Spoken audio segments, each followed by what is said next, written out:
Earth's most beautiful ecosystem is disappearing. You are looking at one of the most beautiful, complex, and ancient cities on Earth. A world built not of concrete and steel, but of living tissue and light. A metropolis bursting with more color, more diversity, and more life than any city made by human hands. Its skyscrapers are sculpted from limestone by tiny animals over thousands of years. Its citizens are a dazzling, swirling kaleidoscope of fish, turtles, and countless other creatures, each playing a part in a perfectly balanced society. This is the world of the coral reef, the rainforest of the sea. But what if I told you that what you are seeing is a memory, a ghost? Because this vibrant world, this masterpiece of nature, is vanishing before our very eyes. We are living through its final moments. In this video, we're not just going to show you this tragedy. We're going to show you the shocking truth behind why it's disappearing, the science of its collapse, and the desperate race against time to save what's left. This is the story of a silent, beautiful apocalypse happening just beneath the waves. To get why the reefs are dying, you first have to understand how they live. So what is a coral reef? It's a question with a surprisingly complex answer. From a distance, it looks like a huge, lifeless mountain range on the ocean floor. But get closer, and you'll see that every single inch of it is alive. The reef isn't a rock, it's an animal. Or, more accurately, millions of tiny animals living together in a superorganism of staggering scale. The Great Barrier Reef, for example, is the largest living structure on Earth, so immense it's visible from space. These animals are called polyps. Each polyp is a simple, squishy creature, no bigger than a pencil eraser, and closely related to jellyfish. It's basically a tiny mouth surrounded by tentacles, used to snatch food from the water. But these humble architects are capable of building the biggest biological structures on the planet. They do this by secreting a hard, cup-like skeleton of calcium carbonate, limestone, at their base. Generation after generation, new polyps build on the skeletons of their ancestors, creating sprawling labyrinths of living stone. Over millennia, these tiny skeletons form the massive structures we know as coral reefs. They are true living cities, built by their own inhabitants. And the architecture is astonishing. Some corals branch out like trees, creating dense underwater forests. Others form enormous, solid mounds like brain coral, their surfaces grooved like a maze. Still others grow in delicate, plate-like tiers, like shelves in a submerged library. These are the skyscrapers, apartments, and public squares of the reef city. But the polyps aren't the source of the reef's most famous feature, its color.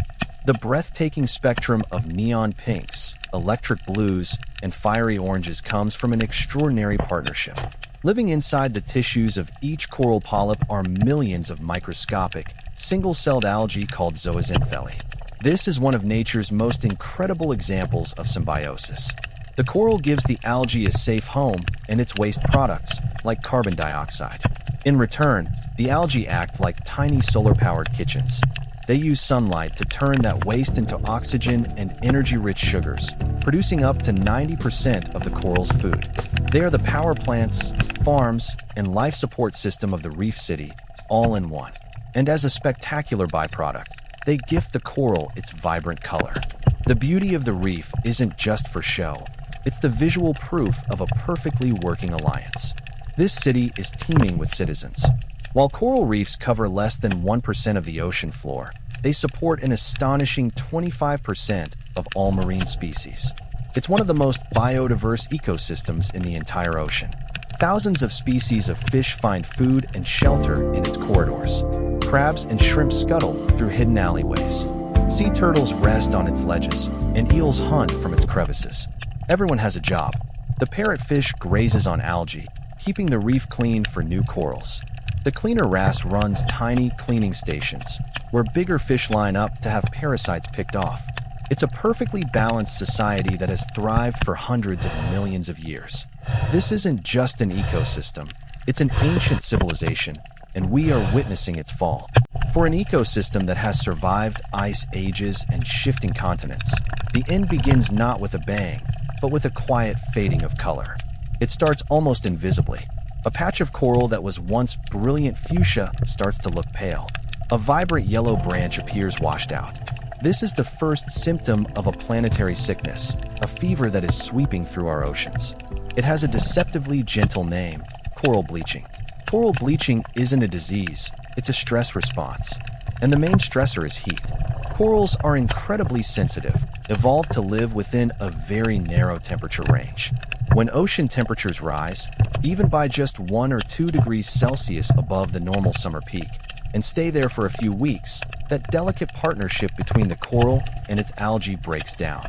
Under heat stress, the zooxanthellae, the algae providing most of the food and all the color, start to malfunction. They begin producing reactive oxygen molecules that are toxic to the coral. The relationship becomes poisonous. In a last-ditch effort to survive, the coral does something drastic. It kicks them out. Imagine a city in crisis, suddenly evicting its farmers, its power plant workers, its entire food supply. That's what happens during bleaching. As the colorful algae are expelled, the coral's tissues become transparent, revealing the stark white of its skeleton underneath. The reef transforms from a city of color into a city of ghosts. The coral isn't dead, not yet, but it is starving, weakened, and living on borrowed time. For a short period, if the water temperature returns to normal, the coral might be able to take in new algae and slowly recover. But if the heat lasts too long, the coral starves. Its white skeleton is then quickly covered by a fuzzy, brown-green carpet of turf algae. The intricate architecture remains for a while, but it's a ruin, an underwater slum, devoid of the vibrant life it once supported. The thousands of fish and invertebrates that depended on the coral are forced to leave or die. The entire ecosystem collapses. What we're seeing now isn't just a few isolated incidents. We are seeing entire oceans succumbing to this fever. The fourth global coral bleaching event, which began to build in 2023 and was officially declared in 2024, is the most extensive in recorded history. By mid-2025, it was estimated that an unprecedented 84% of the world's coral reef areas had been hit by bleaching-level heat stress, affecting reefs in at least 83 countries and territories. This isn't a local problem. It is a planetary crisis unfolding in real time. So why is this happening? How can an ancient ecosystem that has survived for eons suddenly be collapsing in a single human lifetime? It's not one single culprit, but a multi-pronged assault. And the primary driver, the great accelerator of this crisis, is us.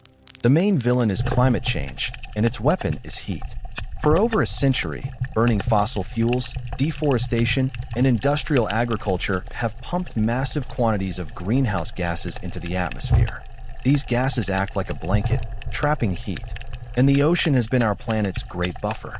It has absorbed over 90% of the excess heat from our greenhouse gas emissions. Think about that. 90% of the extra heat from global warming isn't in the air we feel, but in the water of our oceans. The effect has been staggering. Recent years like 2023, 2024, and 2025 have shattered warming records, with global surface temperatures reaching around 1.4 degrees Celsius above pre-industrial levels. All that heat in the ocean is why we're seeing mass bleaching events. The fourth global bleaching event was so severe that scientists at NOAA had to add new alert levels to their heat stress monitors, because the old scale just wasn't enough to describe the risk of mass death. But the CO2 we release has a second, equally vicious effect: ocean acidification. The ocean doesn't just absorb heat, it also absorbs about a third of the CO2 we pump out. When CO2 dissolves in seawater, it forms carbonic acid, slowly making the ocean more acidic. This is a disaster for corals. Remember how they build their limestone skeletons? Ocean acidification makes it harder.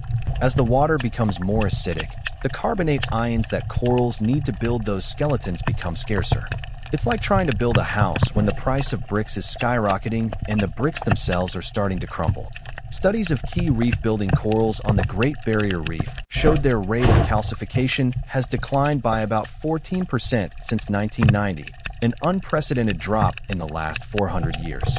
If CO2 emissions continue, projections suggest that by mid-century, some reefs could stop growing and even start to erode faster than they can rebuild.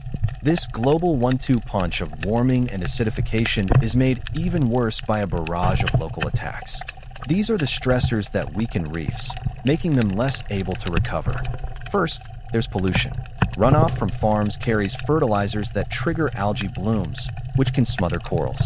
Sewage and industrial waste introduce toxins. And plastic chokes reefs, while tiny microplastics get ingested by corals, causing internal damage. Then comes overfishing and destructive fishing. When you remove key fish species, like the algae-eating parrotfish, you throw the whole system out of whack. Destructive methods like dynamite fishing physically shatter delicate coral structures that took centuries to build, leaving behind nothing but rubble. Each of these threats is bad enough on its own, but together, they create a synergistic nightmare. A reef stressed by pollution is more likely to bleach. A bleached reef is more vulnerable to disease. It's a death by 1,000 cuts, an assault from all sides, and it is pushing these ancient ecosystems to the absolute brink. The scale of the loss is hard to wrap your head around. It's a global catastrophe unfolding largely hidden from our daily lives. This is the silent disappearance. We don't see the underwater forests burning. We don't hear the cities crumbling, but they are. The statistics are brutal. The first global bleaching event in 1998 hit about a fifth of the world's reefs. The one in 2010 affected over a third. The event from 2014 to 2017 impacted more than two-thirds. And the most recent one, which started in 2023, has subjected an estimated 84% of global reefs to bleaching level heat. The pattern is terrifyingly clear. The events are becoming more frequent, more widespread, and more severe. The recovery time for reefs is shrinking, and in some places, it's gone completely. Look at the Great Barrier Reef. Since 2016, it has suffered a horrifying series of mass bleaching events in 2016, 2017, 2020, 2022, 2024, and 2025. The back-to-back bleaching of 2024 and 2025 caused devastating declines in coral cover in some of the hardest-hit regions. Even areas previously thought to be safe havens from heat have now bleached. And this isn't just an Australian story. In Florida, record-breaking marine heat waves have led to complete die-offs on some reefs. In the Caribbean, diseases spurred by warmer water have wiped out once dominant corals. From Mexico to the remote Chagos archipelago, vibrant reefs have been reduced to rubble, with mortality rates hitting 90% or higher in the worst-hit spots. When a reef dies, it's not just the coral that's lost. It is an entire world. The collapse of the physical structure triggers a cascade of extinction. The 25% of all marine species that depend on reefs are left homeless and without food. The clouds of colorful fish vanish. The soundscape changes. A healthy reef crackles with the sounds of snapping shrimp and munching parrotfish. A dead reef is eerily quiet. It's the sound of a fallen city. The consequences ripple outwards, directly into our own lives. Reefs are essential infrastructure. They act as living sea walls, absorbing up to 97% of wave energy from storms, protecting coastal communities from flooding and erosion. They are also vital for our food security. Hundreds of millions of people depend directly on reef fisheries for protein and income. As the reefs disappear, so do the fish. The economic hit doesn't stop there. Reef-based tourism is a global industry worth an estimated $36 billion a year. As the reefs die, the tourists stop coming, and local economies crumble. And these ecosystems are a potential treasure trove of new medicines, with compounds already being used to treat cancer and other diseases. We are burning a library of unique genetic information before we've even had a chance to read it. The loss of coral reefs isn't just an environmental problem. It's a humanitarian and economic crisis in the making. In the face of such overwhelming devastation, it's easy to feel hopeless. But across the globe, a dedicated army of scientists and conservationists is refusing to give up. This is the story of the resistance, a race against time powered by ingenuity and a deep love for the ocean. One of the most hands-on approaches is active restoration, or coral gardening. The concept is simple. Scientists collect small, broken fragments of healthy coral.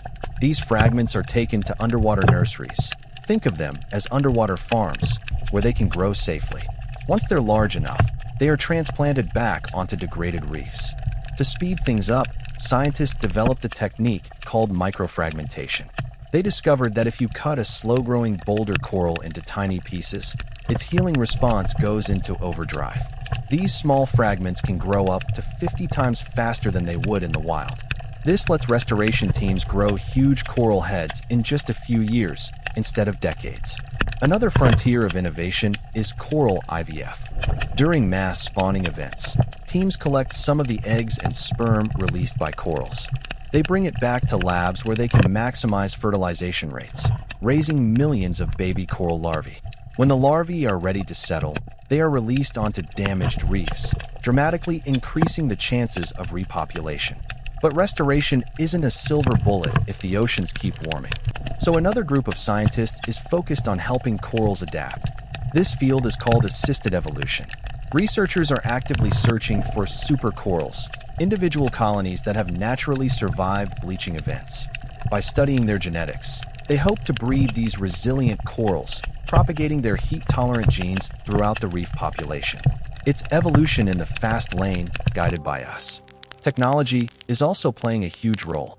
3D printing is being used to create artificial reef structures that mimic the real thing, giving coral larvae a place to land and fish a place to live.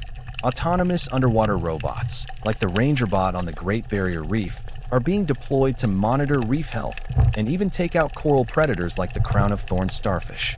Crucially, the most successful projects are the ones that involve local communities. In places like the Philippines and Seychelles, community-led initiatives are managing marine protected areas, like national parks for the ocean, giving reefs the space they need to recover. This fusion of cutting-edge science and local stewardship is where the real hope lies. These projects, while small, are vital proof that recovery is possible. They are beacons of hope in a darkening ocean. We've journeyed into the heart of the ocean's most beautiful city. We've witnessed its vibrant life, understood the science of its existence, and seen the terrifying speed of its collapse. We've also seen the heroic efforts to hold the line and mend what's broken.